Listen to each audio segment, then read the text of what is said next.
ลีเสลีจอดินเวิงลงนางยีแสงก่อเฮา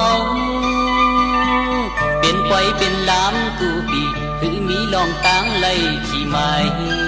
ของมือปานอ่อนขิงสอนลึกหลายเป็นเมาหาย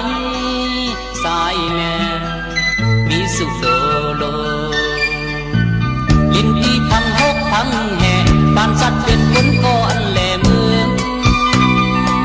ปียาวเยาเขาก็หึงเลยส่องไปมาซอยครึ่งลอยควันปุ่นเนื้อมาตากันวันเมืองเปิ้งปังมากาดเทียนเทไปเขียนหายเสือจึงวัดพันลาจ้องลงด้วยดอเสือจึงแทงของมือนางยินแสงก่อ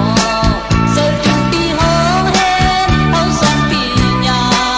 เสือจึงตีเฮาหาใกล้นักอุคัน